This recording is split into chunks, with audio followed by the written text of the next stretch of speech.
स्वागत है दोस्तों आप सभी का मुंबई स्टार न्यूज़ चैनल में। दोस्तों मौजूद है मुंबई के अनुशक्ति नगर इलाके में। आज हमारे साथ में अनुशक्ति नगर विधानसभा की एमएलए सना मलिक साहिबा हमारे साथ में मौजूद है। आरएमसी प्लान को लेके नागपुर विधानसभा में जो सना मलिक ने आवाज़ उठाई थी उस पर एक्शन भी हुआ और कुछ प्लांट जो बंद हो चुके थे, लेकिन उसमें से एक प्लांट चोरी छुपे ऑपरेट हो रहा था, जिस पर सना मलिक ने कड़क एक्शन लेते हुए क्लोजिंग ऑर्डर लेके आए। उसी चीज़ पे हम चर्चा करने आज सना मलिक के पास आए हैं। सना मलिक मैडम, आपका मुंबई स्टार न्यूज़ में बहुत बहुत स्वागत है। जिस तरीके से आपने आरएमसी प्लांट का मुद्दा उठाया था उस पर एक्शन भी लिया गया। 2 प्लांट बंद हो चुके, एक प्लांट चोरी छुपे चल रहा था। आपने वीडियो देखा होगा हमारा कि किस तरीके से गुंडागर्दी वहाँ पर जो है वॉचमैन द्वारा हमारे ऊपर जो है करा जा रहा था, जिस पर आपने कड़ी स्ट्रिक्ट एक्शन लेकर नोटिस लेके आया। क्या कहेंगे?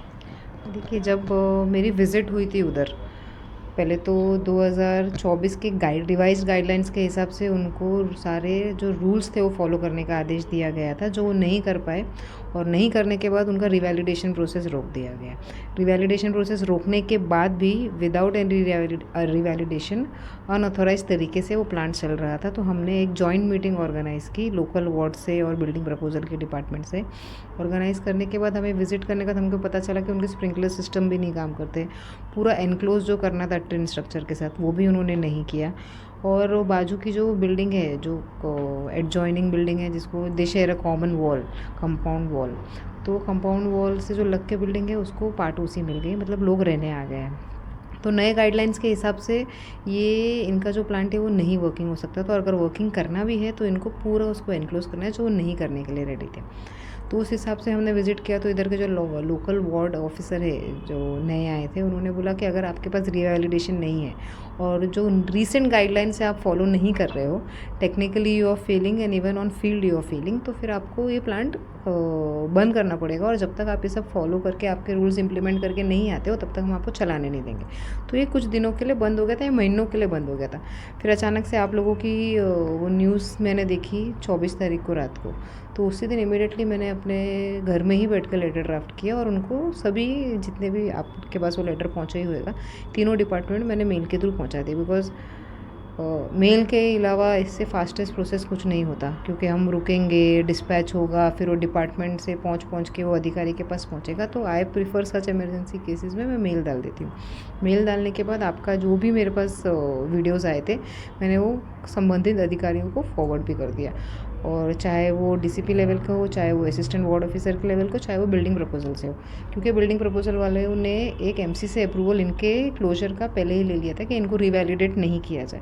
जब रिवैलिडेशन नहीं होता है और नए नॉर्म्स के हिसाब से ये सारे रूल्स फॉलो नहीं कर रहे हैं, तो इनको क्लोजर नोटिस का वो दे दिया गया। और विद इन अ वीक अगर ये सारी चीज़ें कंप्लाई नहीं कर पाएंगे जो उनके हैं, इनको एक हफ्ते भर का मौका है, they will have to shut down. Madam, जैसे कि 2 प्लांट बंद हो गए थे और ये रेलकॉन कंपनी के ऊपर जो है कार्रवाई हुई, और यहाँ के जो रेलकॉन कंपनी के कुछ लोग हैं, आपको बता दूं कि ऐसी एक अफवाह उड़ाई गई कि ये कंपनी के ऊपर कोई बड़े नेता का हाथ है या कोई यहाँ के लोकल नेता का भी हाथ है। और जैसा कि इस पर ये कंपनी पे कोई अगर कार्रवाई करता है तो वो लोग जो है पलट कर उन्हीं के ऊपर जो है कार्रवाई करेंगे। तो मैडम, इसके बारे में आपने सोचा क्या? देखिए भाई, मैंने हमेशा पूरे ईमानदारी के साथ हर काम किया है, और जब मैं ईमानदारी से कोई काम करती हूँ तो मैं डरती नहीं हूँ। वैसे भी मैं नहीं डरती हूँ। आपने तो मेरी पिछले 7-8 साल की जर्नी देखी है, बिना डरे, बिना कोई सिचुएशन में मैंने काम किया है। और जब मैं कोई काम कर रही हूँ तो मुझे कोई धमकाए या मुझे कोई बोले या मुझे आके कोई आउटसोर्स करके कुछ बताए कि भाई ऐसे ऐसे होता है या ऐसे ऐसे बोलते हैं, बहुत पहुँची हुई चीज़ है, तो मुझे लगता है कि मुझे किसी से डरने की ज़रूरत नहीं है। मैं सिर्फ एक ही जन से डरती हूँ, वो मेरा ऊपर वाला है। अगर कुछ भी होना है तो वो होके रहेगा, मैं तो नहीं टाल सकती। लेकिन मैं एक ही काम करती हूँ कि मैं अपने जो भी एक कदम हो गया, मेरे एक सिग्नेचर्स हो गए या मेरा कुछ भी काम हो, अगर किसी की ज़िंदगी को 1% भी बेहतर कर सकता है तो मेरी सारी चीज़ें सिर्फ उसी की ओर आगे बढ़ती है। और ना किसी से डरने का मसला नहीं आता है मेरी ज़िंदगी में।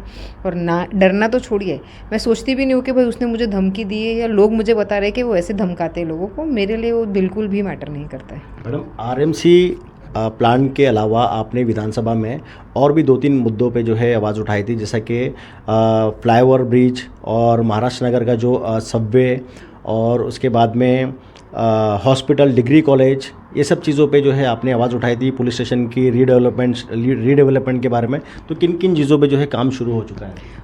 आज ही मेरे पास मैरीटाइम बोर्ड के कुछ लोग आए हुए थे। वो मेरे से मेरे एक प्रपोज़ल के बारे में बात कर रहे थे, जो था ट्रॉम्बे जेटी को आने वाले टाइम पे वाटर टैक्सी नेटवर्क जो पूरे मुंबई में बन रहा है, एमएमआर रीजन में बन रहा है, उससे जोड़ा जाए। तो उसका एक पॉजिटिव रिपोर्ट उनकी तरफ से जा रहा है, क्योंकि मेरा एक सजेशन उनको एक्सेप्ट, मतलब उनको अच्छा लगा एंड बहुत पॉजिटिवली वो आगे बढ़ रहे हैं। मतलब it has a positive scope in future. तो वो हिसाब से वो एक काम हो गया। हमारा मेडिकल कॉलेज जो है उसका टेंडर नोटिस पब्लिश हो गया है।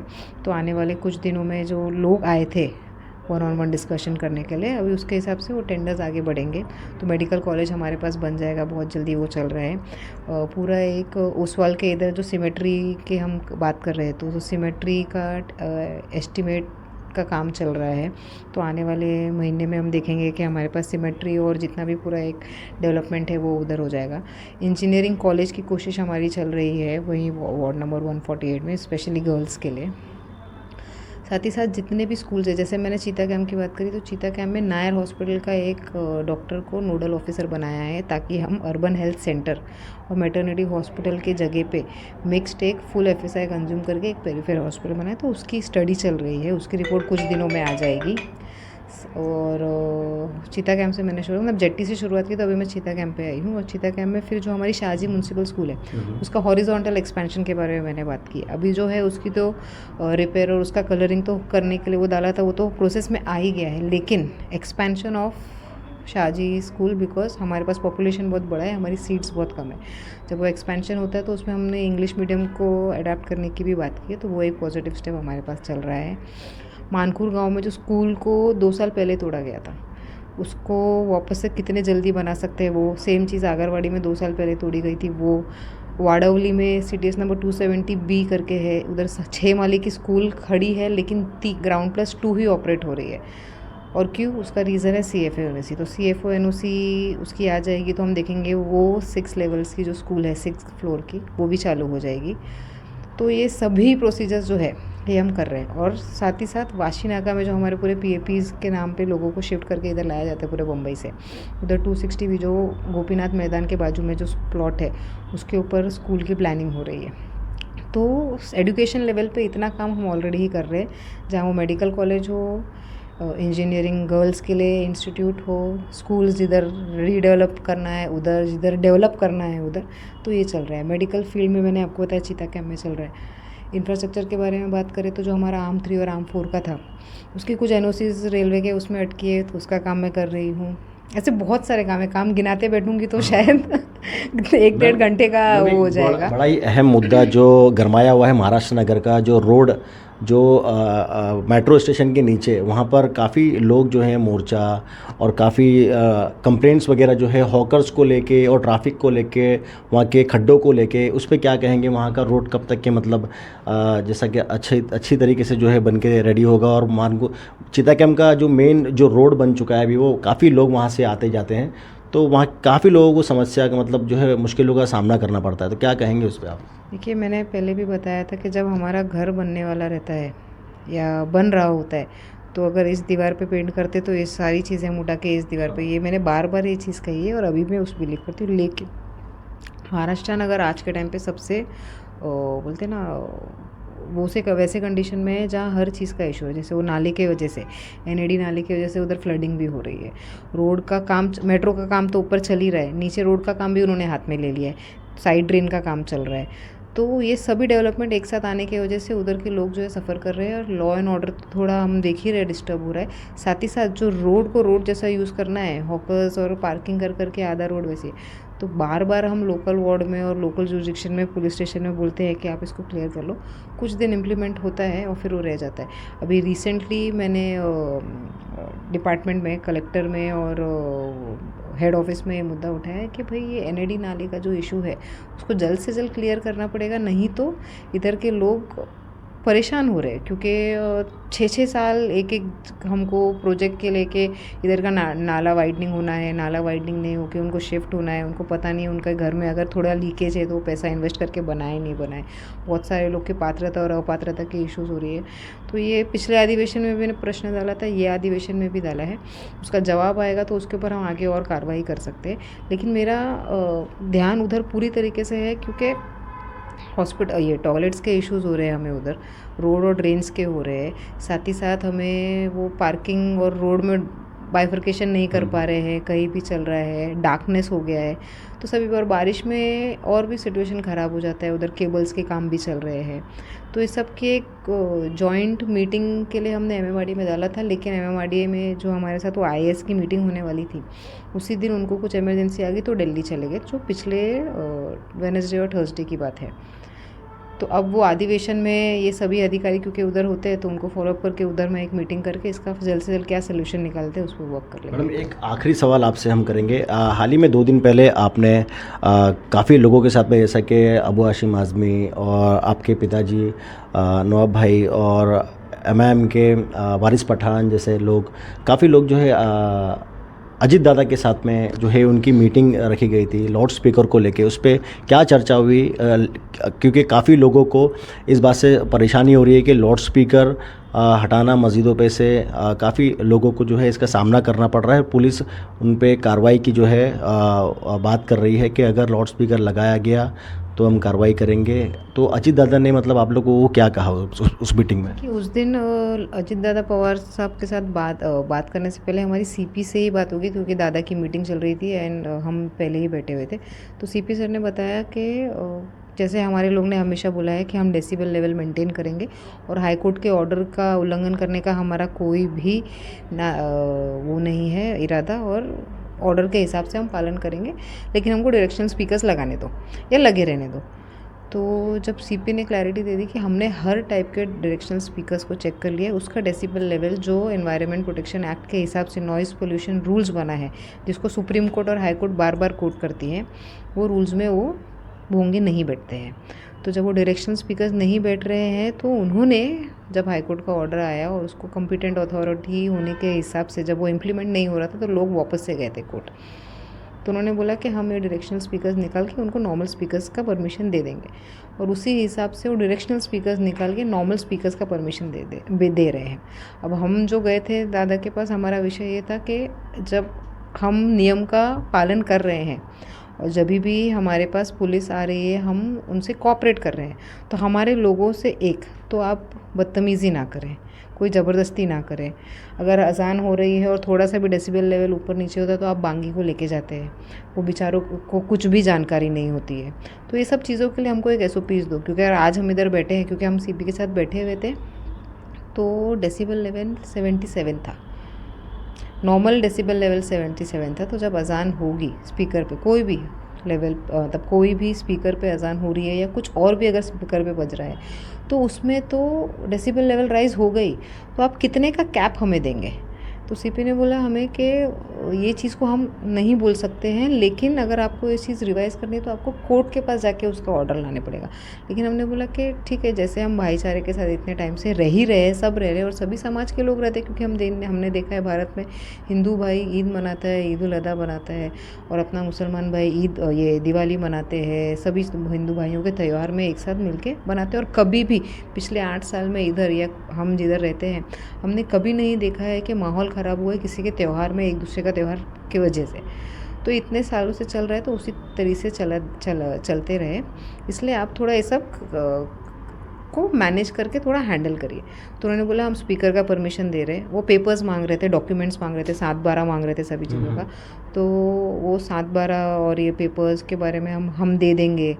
तो ऐसा था कि RTI से कोई मांग लेगा और आप उनको हैंड ओवर कर देंगे, ये हमारा एक विषय था। डेसिबल लेवल को दोनों के बीच में एक कुछ हमको कैप निकालना है, वो है। साथ ही साथ पेपर्स मत मांगिए, वो है। और एक विषय ऐसा था कि उन्होंने हमारे जो ट्रस्टीज़ की जिम्मेदारन है, आप उनकी एक लिस्ट रख लो अपने पास, ताकि जब कुछ आपको है इशू तो आप उनसे डायरेक्ट कांटेक्ट करिए, बल्कि उधर कोई स्टाफ को हैरेस करना या कुछ करना, ये सारे इश्यूज़ थे। तो CP ने बोला कि सारे इश्यूज़ को लेके हम अपने डिपार्टमेंट के साथ अंतर्गत मीटिंग करेंगे और जो भी सीनियर पीआई है हर जुरिडिक्शन के उनको इन्फॉर्म कर दिया के जाएगा कि उनके जो एरिया में जितने भी ट्रस्टीज़ हैं, जितने भी रिलीजियस स्ट्रक्चर्स के, उनको बुला के ये सारे इश्यूज़ क्लियरली बता दें, उनको एसओपीज़ के बारे में बता दी जाएगी और इसको मैटर को पॉलिटिसाइज नहीं किया जाए। हम एज अथॉरिटी हम डायरेक्ट उधर के लोकल ट्रस्टी से बात कर लेंगे। अभी जो जिसकी मस्जिदों पे से निकाला गया, मंदिरों पे से निकाला गया स्पीकर, तो अभी उनका क्या, उनको मतलब वेट करना होगा कोर्ट के ऑर्डर का या पुलिस के ऑर्डर का? नहीं, जो डायरेक्शनल स्पीकर्स निकाले, जहाँ तक उन्होंने बताया, सीपी ने बताया कि पूरे मुंबई में से 1500 ऐसे रिलीजियस स्ट्रक्चर्स थे जिनके ऊपर स्पीकर्स लगे थे और उसमें मस्जिद, मदरसा, गुरुद्वारा, टेम्पल सभी इंक्लूडेड है। सिर्फ एक समाज का मस्जिद या मदरसा या दरगाह के ऊपर लगा हुआ था ऐसा नहीं। उन्होंने क्लियरली बताया कि भाई आप लोग इधर आए ठीक है, लेकिन मैं आपको बताऊँ पूरे मुंबई में 1500 से ज़्यादा स्ट्रक्चर्स थे, रिलीजियस स्ट्रक्चर्स इसके ऊपर लगा हुआ था और हमने हर जगह से निकाला है। तो वो जो जानकारी उन्होंने हमको दी तो हमने बोला कि आप ठीक है, ये जानकारी लोकल लेवल पे आप देते जाओ। उन्होंने क्लियर बोला, हमने क्लियरली उनसे मांगा कि आप ट्रस्टीज़ जो है आप बोल रहे हो कि हम परमिशन ले लें स्पीकर्स की और उसका एक आप डिमेंशन दे रहे हो 10x16, वो स्पीकर के परमिशन हम लगा लेंगे, उसके लिए आप मांग रहे हो सारे पेपर्स। उसके साथ आप मांग रहे हो कि एक लाइसेंस रहे डेकोरेटर की तरफ से जो साउंड सिस्टम रन करने के लिए यूज़ कर सकता है, मतलब जो यूज़ कर सकता है या उसका लाइसेंस इस्तेमाल किया। अब लाइसेंस वाले से जब लाइसेंस दिया जाता है तो वो महीने का 2000 मांगता है। तो जो मस्जिद और रिलीजियस स्ट्रक्चर्स के जितने भी ट्रस्ट होते हैं या ज़िम्मेदार होते हैं वो अपने घर से तो पूरा नहीं कर सकते, और मस्जिद, मदरसे और जितने भी रिलीजियस स्ट्रक्चर्स हैं उनकी कोई कमाई नहीं होती है खुद के, वो सब चंदे पे चलती है। चंदे पे हम ऑलरेडी लाइसेंस लेने के लिए हर 3 महीने का हम पैसा भरेंगे, साथ ही साथ वो डेकोरेटर के लाइसेंस का भी भरेंगे। तो आप अगर ये सब चीज़ें ईज़ आउट कर सकते हैं तो परमिशन निकालना और आसान हो जाएगा। उन्होंने बोला एक बार आपने परमिशन निकाल लिया, 3 महीने का परमिशन वो हमें देंगे, फिर हर महीने जब आपको उसको रिन्यू करना रहेगा, हम कोशिश कर रहे हैं और हमारी यही इच्छा है कि ऑनलाइन तरीके से उसको कर दिया जाए। ऑनलाइन तरीके से करने का तब बैठे बैठे उसको रिवैलिडेट कर सकते हैं। बहुत बहुत शुक्रिया मैम आपका मुंबई स्टार न्यूज़ से बात करने के लिए। तो ये थी हमारे साथ में अणुशक्ति नगर विधानसभा की एमएलए, काफ़ी जानकारी इन्होंने दी लाउड स्पीकर को लेके और डेवलपमेंट को लेके और आरएमसी प्लान को लेके। ऐसी जो है, अगर आपके पास अगर किसी भी तरीके की समस्या है या आपके इलाके में कोई भी अगर जो जैसा कि इन्होंने आरएमसी प्लान के बारे में आवाज़ उठाई थी, तो ऐसी कोई भी कंपनी या कोई भी इलीगल गतिविधियां अगर आपके आसपास में पड़ोस में हो रही है तो आप डायरेक्ट सना मलिक मैडम के पास आके उसकी कंप्लेंट कर सकते हैं, शिकायत कर सकते हैं, उन्हें इन्फॉर्म कर सकते हैं ताकि वो उस पर एक्शन ले सके और आपकी प्रॉब्लम सॉल्व कर सके, आपके इलाके की प्रॉब्लम सॉल्व कर सके। तो दोस्तों, ऐसी तेज़ ताज़ा खबरों के लिए देखते रहिए Mumbai star news. Cameraman Safan के साथ में मैं नूर।